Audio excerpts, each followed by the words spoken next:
थोड़ी थोड़ी महिमा हम गंगा जी की भी देखेंगे। गंगा जी की महिमा तो असीम है, अनंत है, अपार है। उसको सर्वतो भावे न हम अपनी वाणी से कह नहीं सकते, इतनी उसकी महिमा है। कोई भी कवि अथवा कोई भी संत जब गंगा जी की तरफ दृष्टि डालता है तब उसको कुछ ना कुछ लिखने का मन तो होता ही, गंगा जी कैसी है, गंगा जी की क्या महिमा है, ये उसको पद्य में लिखने का मन होता ही। तो सब संतों ने गंगा जी की महिमा लिखी है, क्योंकि उसकी महिमा वस्तुता है ही वैसी।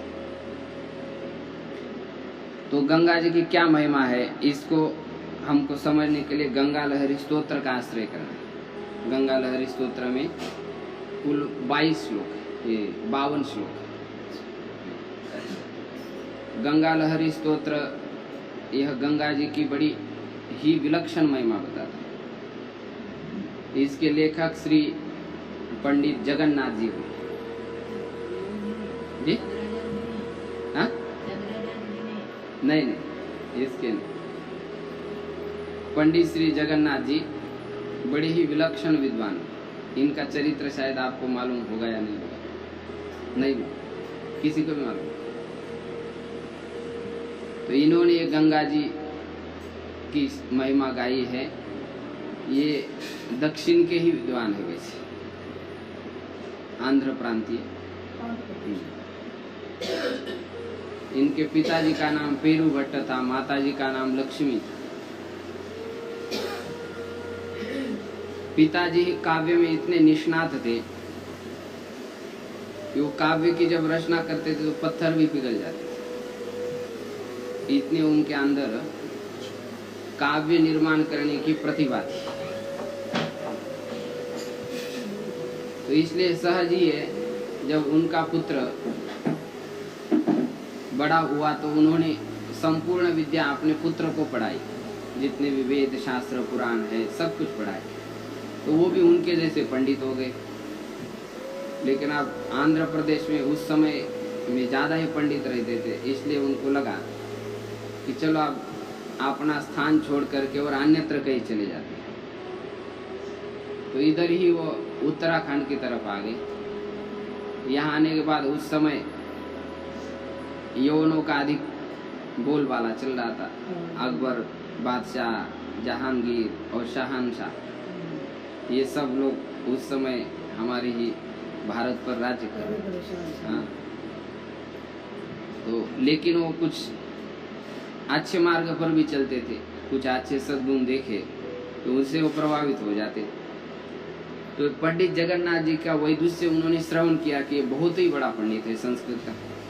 तो इसलिए उन्होंने अपने दरबार में उनको बुलाया और कहा कि तुम जो है ये संस्कृत विद्या है मेरे पुत्र को सिखाओ, मुसलमान होने पर। हाँ, उसने कहा कि तुम संस्कृत हमने हमारे बच्चे को सिखाओ। तो कहा ठीक है, सिखाएंगे हम संस्कृत। तो वहाँ उन्होंने संस्कृत सिखाया। एक दिन कुछ शतरंजी खेल रहे थे अकबर बादशाह और पंडित जगन्नाथ। तो शतरंजी खेलते खेलते एकदम अचानक उनकी अत्यंत रूपवती, लावण्यवती, सौंदर्यवती जो लड़की है उसका नाम लवंगी था। तो वह बादशाह की लड़की, तो वह सिर पर घड़ा रख करके पानी लेकर के आ रही थी। तो बादशाह ने कहा कि तुमको इसको देख करके कुछ काव्य रचना स्फुरत हो रही है, तो तुम मेरे को अभी तुरंत बना करके सुनाओ। ऐसा उन्होंने पंडित जगन्नाथ जी को कहा। तो उसने उस लड़की को देख करके काव्य लिखा। इयं सुस्तनी मस्तक न्यस्त कुंभा कुसुमांभारुणं चारुचेलं दधाना समस्तस्य लोकस्य चेतः प्रवृत्तिं गृहीत्वा घटे स्थाप्य याति व भांति। उन्होंने कहा ये जो आपकी लवंगी है यह सुस्तनी है। अच्छा। हाँ, माने शरीर से दृष्टि से क्या है, अच्छी है। अच्छा। हाँ, सुस्तनी समझते हो ना, माने सुंदर स्तन हो जिसके। अच्छा, हाँ, और आपने सिर के ऊपर उसने जल का पात्र रखा हुआ है। उसने बड़े सुंदर लाल साड़ी पहनी हुई, बड़ी सुंदर दिखाई दे रही, बड़ी लावण्यवती है। और ये जब घड़ा लेकर के जा रही है तो सभी लोगों के चित्त को आकर्षित कर रही है, खींच रही है सबके चित्त को, और सबके चित्त को वह बटोर करके उस घड़े के अंदर मानो सबकी चित्त वृत्ति रख रही है। घड़े के अंदर सबके चित्त को चुरा करके रख रही है। ऐसी तो ये आपकी लौंगी है। तो बादशाह थोड़ा कुछ जानता होगा, तो बड़ा खुश हो गया कि वाह, बोले आपने कितना सुंदर पद्य लिखा है, क्या चाहते आप बोलो, मैं आपके ऊपर बहुत प्रसन्न हो गया। और पंडित जगन्नाथ जी थे तो काफी वृद्ध थे जब उनके दरबार में रहते थे, लेकिन तो भी वहां रहते तो कभी लवंगी के साथ चर्चा होती थी, तो उनका मन एक दूसरे के प्रति आकृष्ट हो गया था। तो उसने कहा कि महाराज, यदि आप हमारे ऊपर प्रसन्न है तो हमको एक ही चाहिए। क्या चाहिए? वो भी श्लोक में ही बोला, न याचे गजालिम न बावाजिराजिम न वित्तेषु चित्तं मदीयं कदाचित् लवंगी कुरंगी द्रुगंगी करोतु। पंडित जगन्नाथ जी ने कहा कि ना मेरे को हाथी चाहिए, ना घोड़े चाहिए, ना मेरे आपके संपत्ति में कोई रुचि, मेरे को आपका धन भी नहीं चाहिए। तो क्या चाहिए? तो कहा यही जो आपकी लौंग यम मस्तक न्यस्त कुंभा, जिसने सिर पर जल का पात्र रखा हुआ है, ऐसी आपने सौंदर्यवती जो लड़की है वो लवंगी, उसका नाम लवंगी, और कुरंगी हरिण के समान जिसके क्या है, नेत्र है। तो यही लड़की यदि आप हमको दे देंगे तो बड़ी कृपा हो जाएगी। तो आप लवंगी यवन माने मुस्लिम की बेटी है, तो आप उसको कैसा स्वीकार किया जाए? दे तो दिया, अब लोगों ने भी कई कान फुसला दिया, लोगों को भी पंडित जगन्नाथ जी वहां रहते थे, अच्छा नहीं लगता, बहुत ज्यादा सम्मान प्राप्त कर रहे थे अकबर बादशाह। तो अच्छा है, बोले ये यदि शादी करेगा तो इसका धर्म भ्रष्ट हो जाएगा, हम भी उसको यहाँ से निकाल देंगे, और हिंदू लोग तो वैसे ही उसको निकाल देंगे। तो लवंगी का प्रेम था ही उसके प्रति, तो दोनों का उन्होंने विवाह कर दिया, पंडित जगन्नाथ जी और लवंगी। अब विवाह होने के बाद दोनों फिर निकल गए, बनारस में आ गए, वहां पर रहने लगे। तो वहां पर बड़े बड़े पंडितों को पता चला कि पंडित जगन्नाथ है, लेकिन इसने मुस्लिम के लड़की के साथ विवाह किया है, ये धर्म भ्रष्ट हो गया, पतित हो गया, ये क्या है, शास्त्र पढ़ने के लायक नहीं, इसने सारे शास्त्र पानी में डूब दिए, ऐसा सब है। अब एक आपे दीक्षित नाम के एक बड़े पंडित थे, वो उनके प्रांत के थे, आंध्र देश के ही थे। अब एक देश का रहता है और समान व्यापार वाला व्यक्ति रहता है तो द्वेष थोड़ा सा मन में रहता ही है। तो वो भी गंगा जी के स्नान में जाते थे प्रतिदिन, और एक दिन पंडित जगन्नाथ जी गंगा जी के घाट पर ही, अब बहुत लोगों ने उनका तिरस्कार भी किया था, विद्वान लोग कई उनको रहने के लिए जगह भी नहीं दे रहे थे, तो घाट पर ही सो गए कपड़ा ओढ़ करके, और लवंगी भी साथ में ही थी। और प्रातः काल में स्नान के लिए गए और घड़ा भर के लेके जा रहे थे, तो रास्ते में उनका पैर लग गया पंडित जगन्नाथ जी, आपे दीक्षित जी का। हाँ, अरे राम राम राम, बड़ा गलत हो गया। लेकिन उसने देखा कि ये शाल में से एक चोटी दिखाई दे रही, तो अच्छे किसी व्यक्ति को पैर लगा। तो पंडित जगन्नाथ ने देखा किसने पैर मारा, ऐसा मुंह खोल करके देखा तो अरे पंडित जगन्नाथ, अरे बोले तुम पापी हो, तुमको मैंने छू लिया, मेरे को फिर स्नान करना पड़ेगा। और पंडित जगन्नाथ जी को बड़ा खराब लगा कि इतने बड़े विद्वान ये भी हमको पापी कह रहे। उसने कहा क्यों पापी कहते हो हम? बोले तुमने यवन के लड़की के साथ विवाह कर लिया, तो आचार भ्रष्ट हो। ऐसा उसको खूब खरी खोटी सुनाई लोगों के सामने। तो पंडित जगन्नाथ जी को बड़ा खराब बोले, पंडित वर, मैं कोई पापी नहीं, ना मैं कोई आचार भ्रष्टी हूँ। यदि मैं पापी हूँ, यदि मैं आचार भ्रष्ट हूँ, तो गंगा जी मेरे कहे हुए के अनुसार दर्शन नहीं देगी। और यदि मैं सदाचार संपन्न हूँ, कभी गलत कर्म नहीं किया हूँ, तो गंगा जी प्रत्यक्ष आकर के मेरे को दर्शन दे। यही कसौटी है अभी से। हाँ बोले चलो करके दिखाओ। सब पंडित लोग बड़े आचंबे में पड़ गए, इसने क्या कर दिया। तो पंडित जगन्नाथ जी ने संस्कृत में गंगा जी की महिमा गान शुरू कर दी। वो गंगा लहरी उसमें लिखी।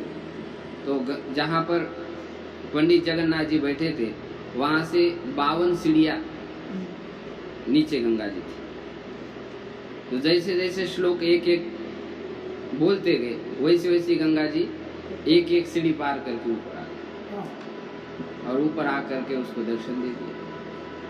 पंडित जगन्नाथ जी के बस आप धन्य हो गए। अब यहाँ पर हमको रहना नहीं, आप हमको आपके अंदर संभालो। तो कहते 50 श्लोक उसने लिखे थे। तभी गंगा जी उसके पास आई। और उसके बाद फिर लवंग ने कहा, हमने भी कौन सी गलती कर दिया, हमने भी इनके वैदुष्य को देखा, इनके सदाचार को देखा, तभी हमने इसके साथ प्रेम किया। हम भी यदि कोई आचार भ्रष्ट हो, पापी हो, तो हमको गंगा जी प्रश्रय न दे। उसने 2 श्लोक लिखा और गंगा जी को उसने भी प्रार्थना की, वो भी गंगा जी के अंदर ही समा दोनों।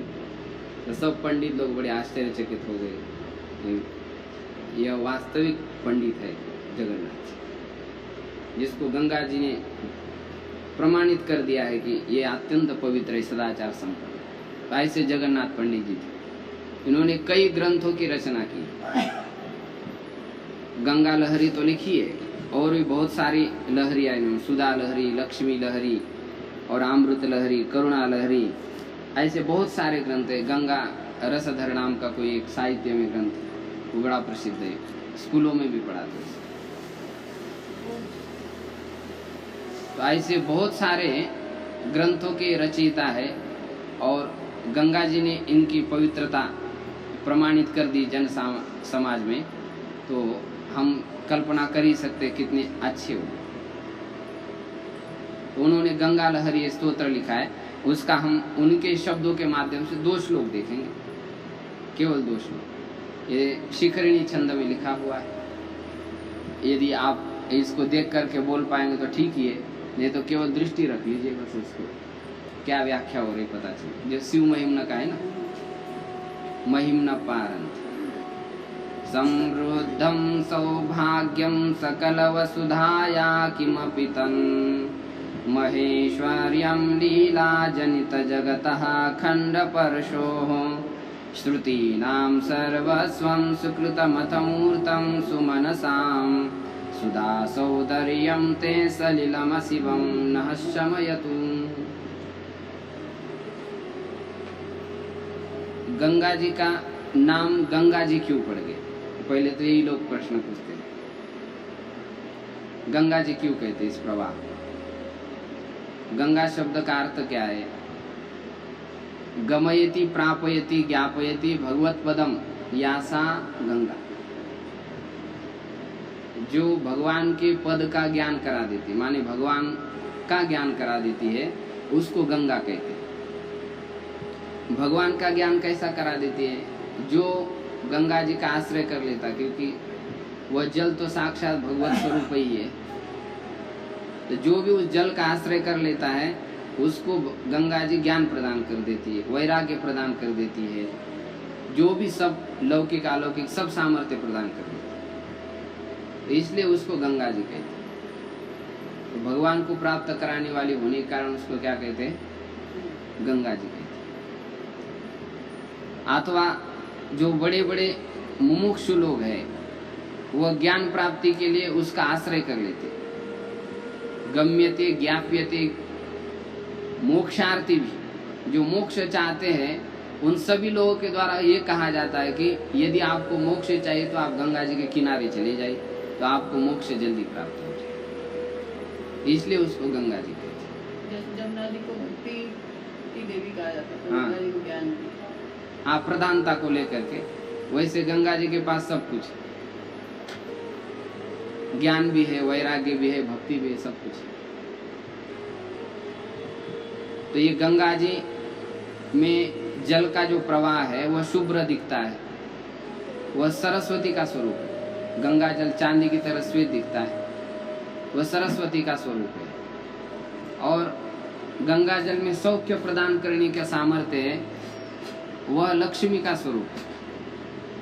और जो उग्रता और प्रचंडता है वह काली का स्वरूप उसके अंदर देखा जाता है। और गंगा जी के आश्रय करने से ज्ञान, वैराग्य और भक्ति सबकी सिद्धि हो जाती है। जो श्रीमद् भागवत की कथा हुई वो गंगा जी के किनारे हुई, तभी तो ज्ञान वैराग्य क्या हो गए, हाँ, जवान हो गए, तरुण हो गए। तो ज्ञान वैराग्य को भी तरुण करने वाली कौन है, गंगा जी। सारे तीर्थों का निवास केवल एक गंगा जी में है, इसलिए सर्व तीर्थमयी गंगा जी कहते हैं। तो पंडित जगन्नाथ जी कह रहे हैं कि इस गंगा जी का जल कैसा है, 7 विशेषण दे दिए पहले श्लोक में। समृद्धम, समृद्ध है गंगा जी का जल, कैसा है, समृद्धि से युक्त है। क्या समृद्धि है उसके अंदर, लौकिक और पारलौकिक 2 प्रकार की समृद्धि होती है। वो सब समृद्धि देने का सामर्थ्य उसमें। क्यों? क्योंकि ये गंगा जल आया कहाँ से, भगवान के चरण कमल से आया हुआ है। और भगवान के चरण कमल से जब ये गंगा जल निकल रहा है उस समय लक्ष्मी जी का भी स्पर्श उस जल को होता है। तो जिस वस्तु को लक्ष्मी जी का स्पर्श हो जाता है वह वस्तु क्या हो जाती, समृद्ध हो जाती है। उसमें ऐश्वर्य देने का क्या होता है, सामर्थ्य। समृद्ध का अर्थ है कि वह जल हमेशा शुद्ध ही रहता है, ये उसके अंदर समृद्धि है। गंगा जी का जल कभी सड़ता नहीं, अपवित्र तो हो जाएगा यदि अलग निकाल दिया जाए। हाँ, कोई मदिरा ही मिला दिया, कोई कुत्ता ने ही उसको चाट लिया, अपवित्र तो होना ही है। लेकिन सड़ता नहीं, और औषधीय गुण उसके अंदर। कौन से गुण, औषधीय गुण है। बहुत सारे लोग साल साल भर यदि स्नान उसमें करते हैं तो उनकी चमड़ी में एक विशेष प्रकार की दिव्यता आ जाती है। एक हमारे साथ कुटिया में एक रहते थे महात्मा जी, अब वो उधर गए, वो उसमें स्नान करते तो उनका सोराइसिस काफी मात्रा में ठीक हो गया। वो बोले इसी का प्रताप है, नहीं तो दवाई खा खा करते तो पूरा थक गया, पूरा चमड़ी से भूसा निकल जाता है। जब पिघलाते हैं ना उसको, सोराइसिस बीमारी देखिए आपने, नहीं, विचित्र है। हाँ, खुजली होती है, वो ठीक होता ही नहीं। हाँ, और उससे पत्ते भी संभालने पड़ते, और पत्ते संभालते नहीं। लेकिन वो स्नान प्रतिदिन प्रातः काल करते, 2 घंटा गंगा जी में खड़े रहते, गायत्री जप करते। तो बोले काफी मात्रा में अंतर तो हो ही गया इसमें, लेकिन वो पत्ते नहीं संभाल पाते थे। दही नहीं खाना चाहिए, खट्टा नहीं खाना चाहिए, तेल ज्यादा नहीं खाना चाहिए, और खाते खूब, और क्या करो। चमड़ी आप बोले वो साथ में ही जब हम मर जाएंगे तभी उसके बाद ही ठीक है, ऐसे ठीक है। तो कई औषधीय गुण भी इसके अंदर है, वैज्ञानिक लोगों ने भी इसका शोध किया है। गंगा जी के अंदर बहुत सारे नाले आ जाते हैं, कितने सारे प्रदूषित सड़ा गला सब उसमें आ जाता है, लेकिन वह 3 घंटे के अंदर पूरा शुद्ध हो जाता है। उसके अंदर जो दुर्गंध युक्त पदार्थ मिल जाते हैं, हाँ, वो सब शुद्ध हो जाते हैं। इसलिए वो अन्य जलों से विलक्षण है, ऐसा वैज्ञानिक लोग शोध करके गए। तो इसलिए वो जल कैसा है, समृद्ध है। दूसरा है सौभाग्य, माने सौभाग्य प्रदान करने वाला है। सौभाग्य मनुष्य को कब प्राप्त हो जाता है, जब खूब पैसा मिल जाए, बैंक में कम से कम 2-4 करोड़ हो जाए, तब सौभाग्य होता है कि नहीं? 2-4 करोड़ सौभाग्य तो ये है कि गंगा किनारे रहने को मिल जाए, 2 रोटी खाने को मिल जाए, बढ़िया। सौभाग्य ये है कि मनुष्य को ज्ञान प्राप्त हो जाए। वैराग्य प्राप्त हो जाए, भगवान का नाम वाणी से निकलने लग जाए, मन हमेशा प्रसन्न रहने लग जाए, तो वो सौभाग्य है। तो इस सौभाग्य को गंगा जल प्रदान करता है, इसलिए कह रहे सौभाग्य। इसलिए सकल वसुधाया किमपि तत्, संपूर्ण पृथ्वी का ये कुछ ऐसा सौभाग्य है। देखो सौभाग्यवती स्त्री कब होती है? जब उसका अच्छे किसी पुरुष के साथ विवाह हो जाए, तब वो सौभाग्य होती है। ऐसे गंगा जी भी अब भगवान के चरण कमल से निकली है, तो इसलिए उनके वस्तु इस पृथ्वी के पति कौन है? भगवान ही है। वास्तविक पति तो वही है, राजे लोगों को हम कहते हैं, लेकिन वस्तुतः पति कौन है? भगवान। विष्णु भगवान पति को प्राप्त करके उसने इस पृथ्वी के सौभाग्य को और विकसित कर दिया, सौभाग्य सबको भी प्रदान कर दिया, स्वयं भी सौभाग्यशाली हो गई। कुछ ऐसा ऐश्वर्य विलक्षण है। और खंडु परशः लीला जनित जगतः महेश्वर्य, ये गंगा जी का जो जल है वह खंड परशु कहते शिव जी को। हाँ, माने जो शत्रुओं का भी खंडन कर देता है, नाश कर देता है, ऐसा परशु उनके हाथ में। तो इसलिए शिव जी का नाम क्या है? जो इस जगत को लीला से पैदा कर लेते। शंकर जी जगत को कैसे पैदा करते? लीला से पैदा करते। लेकिन उनके लिए यह जल क्या हो गया? महा ऐश्वर्य हो गया, माने उनके ऐश्वर्य बढ़ाने वाला हुआ। जब शिव जी ने उसको अपने जटा में धारण कर लिया, तो शिव जी की महिमा क्या हो गई? और बढ़ गई। जटा में कितने दिन तक धारण किया शंकर जी? कई सालों तक धारण किया था ना। गंगा जी को बहुत अभिमान हो गया कि मेरे वेग को कोई धारण नहीं कर सकता। तो शंकर जी ने कहा अच्छा तो आओ, बोले हम जटा खोल करके बैठते। तो जैसी आई तो उसमें समाई गई, जटा शंकर समाई।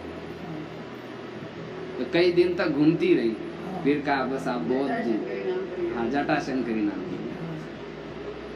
तब बोले आप, भगीरथ जी ने प्रार्थना की कि महाराज ये अब यहीं पर रहेगी तो इतना आपका ऐश्वर्य नहीं बढ़ेगा, तो आप छोड़ दीजिए। तो इसलिए वह जल जब शंकर जी के जटा से आया, तब राख हुए 60,000 सगर पुत्रों का उसने क्या कर दिया? उद्धार कर दिया। तो ऐसा ये जल है, शंकर जी का महा ऐश्वर्य है, माने उनकी शोभा बढ़ाने वाला। ऐश्वर्य से क्या हो जाता है? मनुष्य की शोभा बढ़ती है ना, जिससे शोभा बढ़ती है उसको ऐश्वर्य कहते हैं। शोभा कुछ है ही नहीं, बोले ऐश्वर्य बहुत है, किस काम का नहीं। शोभा बढ़ती जाए, हमेशा व्यक्ति क्या दिखाई दे? बिल्कुल ये तो है कुछ इनके पास, ऐसा लगे तब तो ऐश्वर्य कहते हैं। मिलते ही लगता है अरे इनके तो 12 बज गए हैं, तो ये कोई ऐश्वर्य थोड़ा है।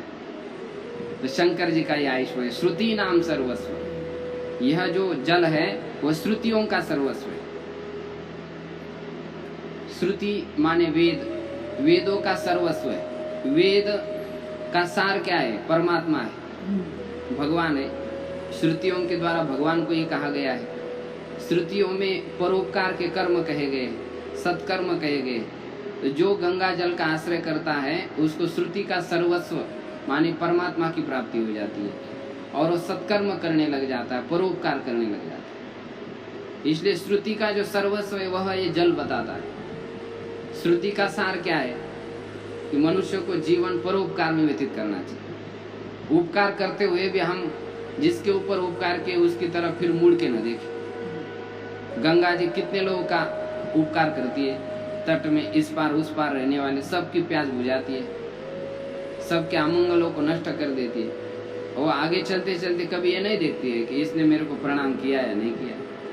बस आया, तुम अपनी प्यास बुझा लो, जो हमारे से मल धोना है वो धो लो, हम तो चलने वाले, तुम आए तो ठीक, नहीं आए तो भी ठीक। लेकिन वो कभी नहीं कहते कि तुमने मेरे को प्रणाम किया अथवा नहीं किया, चप्पल पहन करके गए हो, तुम क्यों थूक रहे हो, कभी नहीं। ये कह रही कि निरंतर व्यक्ति को परोपकार में जिसको रत रहना है उसको ये नहीं देखना चाहिए कि इस व्यक्ति ने, अरे हम इतने उपकार किए लेकिन इसने कुछ कहा भी नहीं, आपका बहुत धन्यवाद है। बहुत बहुत शुक्रिया, ऐसा कुछ नहीं। परोपकार करने वाले को बस करते जाना, चाहे सामने वाला व्यक्ति कुछ भी करे, गलत करे सही करे तो भी परोपकार करते रहो। ये श्रुति का सर्वस्व ये सिखाती है। और सुकृतम मूर्तम सुमनसाम, सुमनस माने सुंदर मन वाले लोगों के लिए ये साक्षात सुकृत है, माने पुण्य है। सुंदर मन वाले भगीरथ जी है, और भगीरथ जी के साक्षात पुण्य का उदय, पुण्य का प्रताप क्या है? ये गंगा जल तो है, अथवा देवताओं के सुकृत का यह फल है, जिसके कारण यह यहाँ धरती पर आ गया। ऐसा यह जल है। और सुधा सौंदर्य, आपके इसमें क्या लिखा है? सुधा सौंदर्य लिखा है, सौंदर्य नहीं, सौंदर्य। सुधा का ये सौंदर्य ऐसा भी पाठ है। ये अमृत का भाई है।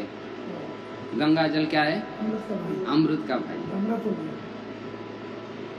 ये अमृत से भी श्रेष्ठ है। कदाचित यदि प्यास लग जाए तो अमृत पीने से तो पूरी प्यास नहीं मिट जाती, लेकिन जल पीने से मिट जाती है। तो अमृत का भाई कैसा हुआ है? हा? शंकर जी ने अपने सिर पर किसको धारण करके रखा? चंद्रमा को। और चंद्रमा से क्या निकलता है?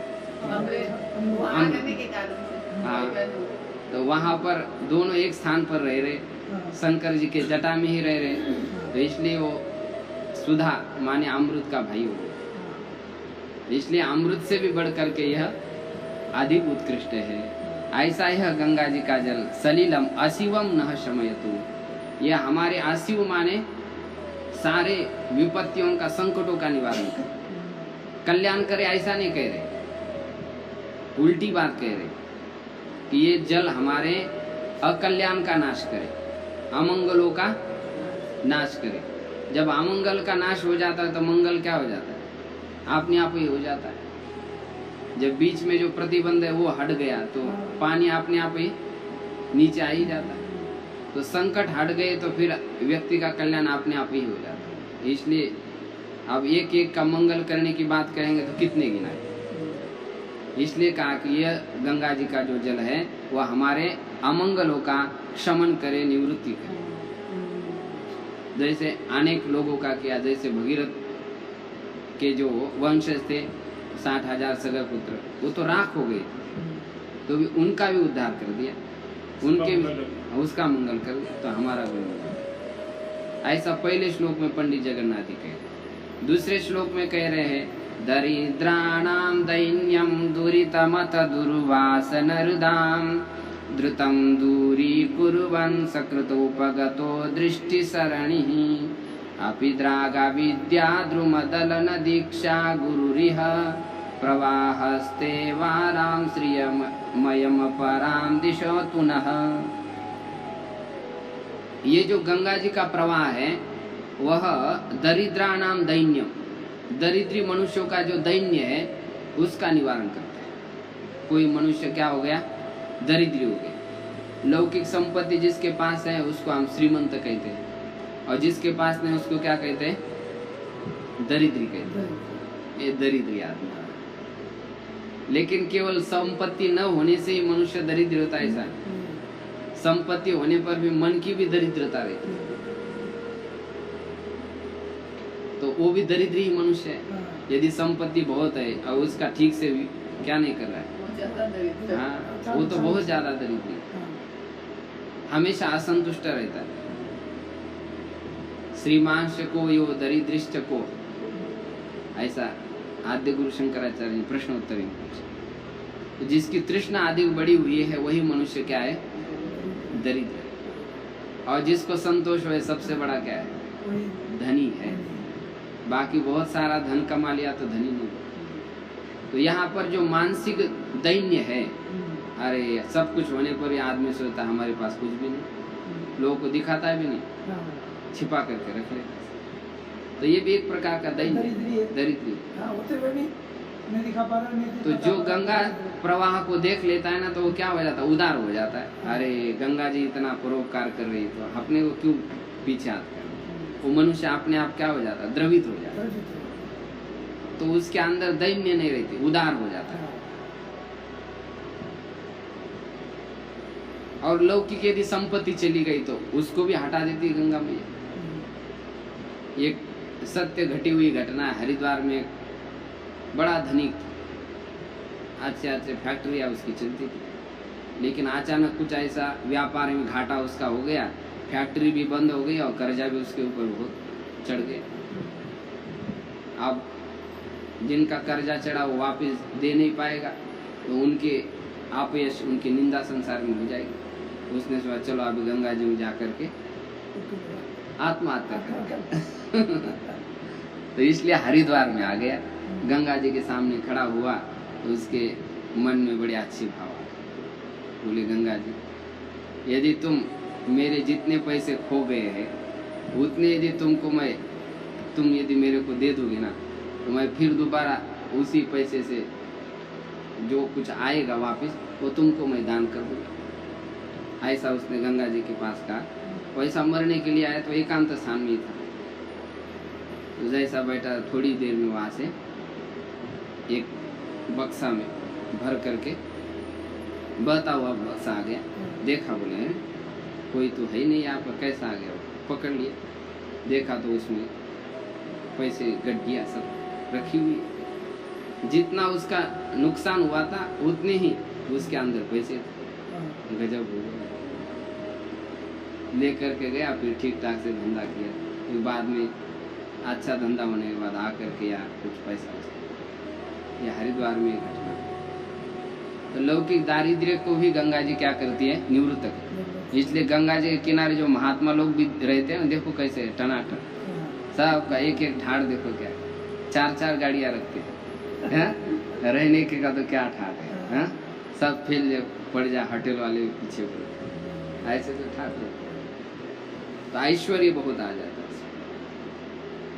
दरिद्रों का दैन्य, दुरितम दुर्वासना नाम, पाप तो सबसे होते हैं, चाहे सत्कर्म करने वाला हो तो भी उससे भी पाप हो जाता है, लेकिन सत्कर्म करने वाला व्यक्ति जानबूझ करके नहीं करता, उससे हो जाता है। लेकिन कुछ लोग ऐसे होते जानबूझ करके करते, क्योंकि उसके अंदर दुर्वासना है। तो दुर्वासना से युक्त चित्त जिनका है, ऐसे लोग जो पाप करते हैं उनके भी पाप को धोने वाला ये प्रवाह है। कैसा? द्रुतम दूरी कुर्बन, शीघ्रता से उनके पाप को नष्ट करने वाला ऐसा ये जल प्रवाह है। और बोले कब करेगा? बोले गंगा किनारे रहते तो भी महीना भर भी यदि गंगा जी का दर्शन नहीं किया, और कई ऐसे घूमते घामते चलो जाएंगे ऋषिकेश घूमने के लिए, और चलते चलते गंगा जी के ऊपर क्या पड़ी? दृष्टि पड़ी।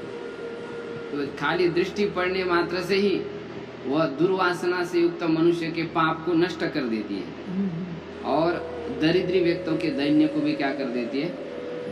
नष्ट कर देती है। एक बार यदि दृष्टि पड़ जाए तो सकृत उपगतो दृष्टि सरणी, ऐसा ही गंगा जी का प्रवाह है।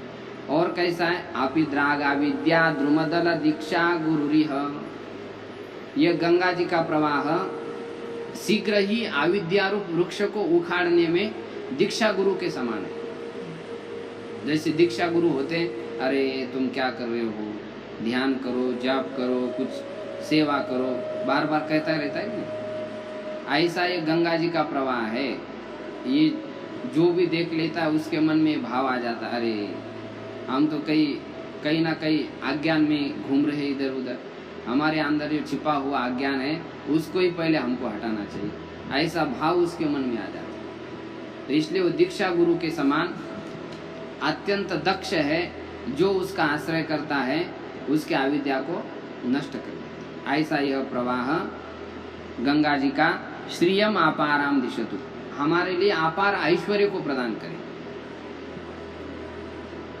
असीमित ऐश्वर्य को प्रदान करे, जिसमें कोई सीमा नहीं।